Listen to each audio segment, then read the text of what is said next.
ધૂમધામથી ઉજવવાનું છે અને ધમરાટી બોલાવવાની છે, બીજું કાંઈ નહીં. અને સૌ જય સિયારામ મારા વાલા. કેમ છો બધા? મજામાં? તમને બધાને રાજી રાખે, ખુશ રાખે એવા બધાને આશીર્વાદ છે અને એવી ભગવાનના શરણમાં પ્રાર્થના છે કે તમારી બધી મનોકામના પૂરી થાય. અને હવે આપણે અયોધ્યા વિશે થોડીક વાત કરીશું. અને હમણાં આપણે 2 દિવસમાં હવે અયોધ્યામાં શ્રી રામજી મહારાજની પ્રાણ પ્રતિષ્ઠા થવાની છે, બરાબર. એ પહેલાં હું તમને આપણે જે મંદિર છે મારા ઘરે તે બાલા હનુમાનજી મહારાજના તમને દર્શન કરાવું અને પછી આપણે વાતચીત કરીએ. જય સિયારામ. જય હનુમાનજી મહારાજ, જય બજરંગબલી. આ છે આપણે બાલા હનુમાનજી મહારાજ, તેમના તમે દર્શન કરી લો અને જય શ્રી રામ કમેન્ટમાં લખી દેજો. જય સિયારામ. આ છે અમારે શ્રી વેણીરામ બાપુ, જે અમારા પકડ સાધુ. આ છે મારા દાદાશ્રી આત્મારામ બાપુ. અહીંયા આપણો પૂજા પાઠનો રૂમ છે. જય શ્રી રામ.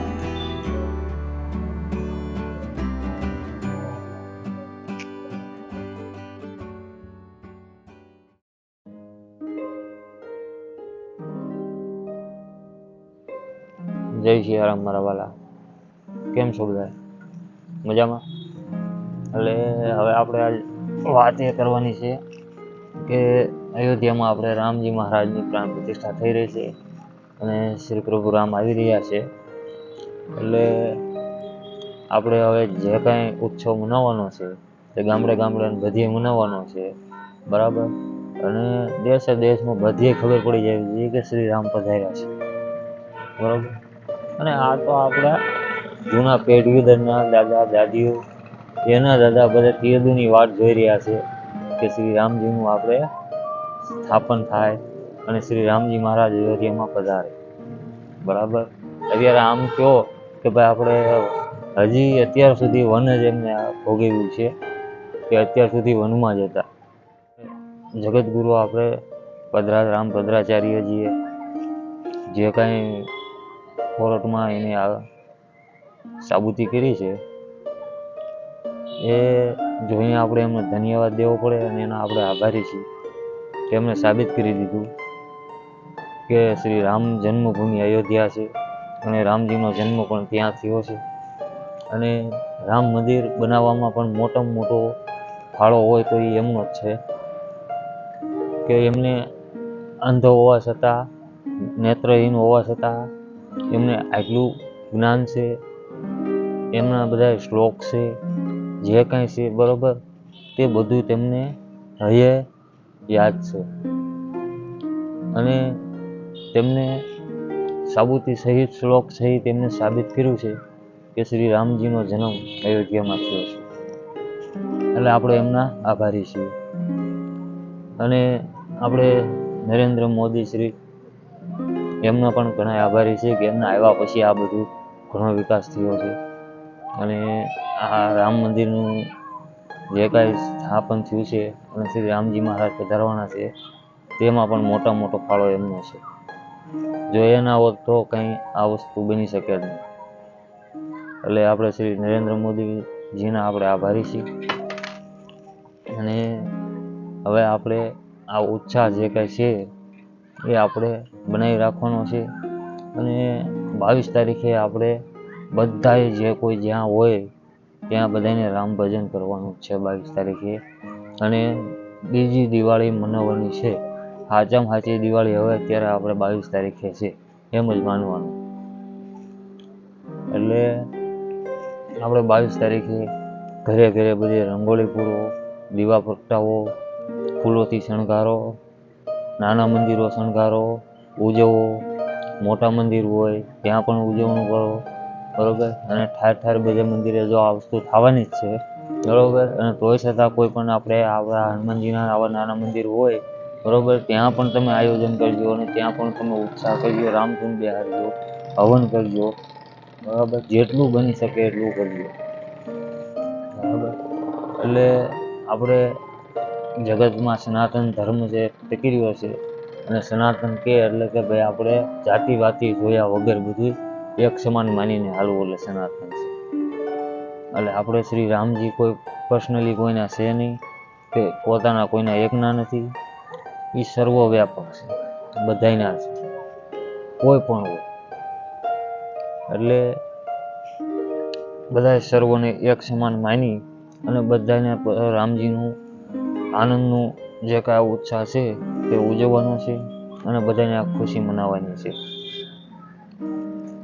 એટલે જેટલું બની શકે એટલું રામ ભજન કરજો, 22 તારીખે ધૂન બિહારજો, હનુમાન ચાલીસાના પાઠ કરજો, જે કાંઈ થાય એ કરજો, યથાશક્તિ પ્રમાણે જેટલું પોગીએ એટલું કરજો તમે, બરાબર.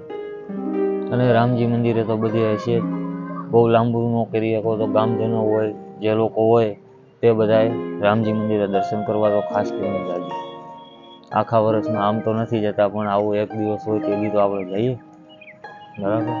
જેથી આપણને આ વારસદારમાં જે છોકરા આપણા છે, જે આપણું વાહિલી પેઢીઓ છે, જે આપણી પછીની પેઢીઓ છે, જે પછીના છોકરા છે, એ બધાએ આમાંથી આપણને જોઈને કંઈક શીખીએ. અને આપણે કંઈક જો આવું કંઈક કર્યું છે ને આવી રીતે જો વાળાય છે અને એમને લોકોને છોકરાને વાળાય છે તો એ વળશે. નગર અત્યારે સમય બહુ ભયંકર આવી રહ્યો છે, બરાબર. અને અત્યારથી તમે તમારા છોકરાને જે કંઈ સંસ્કાર દેવા એ તમારા હાથની વાત છે. એટલે જો તમે આવું ચાલુ કરશો તો તમારા છોકરા પણ તમારા રસ્તે હાલશે. એટલે આપણે 22 તારીખે હવે ધામધૂમથી ઉજવવાનું છે અને ધમરાટી બોલાવવાની છે, બીજું કાંઈ. અને સૌ મળીને સમૂહમાં કોઈ એકબીજા વાદ વિવાદ કર્યા વગર, અને આનંદની વાત છે, બરાબર. શ્રી રામજી પધાર્યા એટલે આપણે કોઈ આનંદની કંઈ સીમા જ નથી, બરાબર. એટલે આપણે ઝૂમી ઉઠો અને નાથી બતાવો, બધા દેશને ખબર પડી જાય છે, બહાર બધાને ખબર પડી જાય છે કે ના ના ના સનાતન ધર્મ છે, ભારત દેશ છે અને શું છે, બરાબર. કે આપણું શાસ્ત્ર શું છે, આપણી સંસ્કાર શું છે, બરાબર. કે આપણો ભાવ શું છે એ બધાને ખબર પડી જાય. એટલે 22 તારીખે ખાસ કરીને બધા સૌના ઘરે પણ ઉજવજો, બરાબર. અને પ્રસાદીઓ બધા ગામે ગામે અયોધ્યાથી પોગાડી દીધી છે, તે પણ બધાને ખાસ કરીને લઈ આવજો. ખાસ કરીને તમારા રામજી મંદિરે બધી પોગાડેલી છે, એટલે બધી રામજી મંદિરેથી તમારે પ્રસાદી લઈ ન લાવ્યા હોય પણ, બરાબર. અને તે દિવસે પછી ખીર આપણે કરવી અને પછી ખીરનું આપણે ભોગ લગાવીને પછી તમે પ્રસાદ લેજો. અને જે કાંઈ આ સમૂહમાં આપણે થઈ રહ્યું છે બધે, બરાબર, ત્યાંથી આપણે મદદરૂપ થઈએ. કાંઈ આપી ન શકીએ તો કંઈ નહીં, તો જેટલી થાય એટલી મદદ કરો, સેવા કરો અને જ્યાં બને એટલું તમે સાથ આપો. એટલે બધાને 22 તારીખના જય સિયારામ. રામજી મહારાજ પધારી રહ્યા છે એટલે ઘણો આનંદ છે. અને આપણે પણ તે દિવસે હવન કરવાનો વિચાર છે આપણા હનુમાનજીના મંદિરે, બરાબર. જે યથાશક્તિ પક્ષી પ્રમાણે આપણે હવન કરશું અને રામધૂન પણ રાખવાનો વિચાર છે અને આપણે હનુમાન ચાલીસાના પાઠ પણ કરીશું.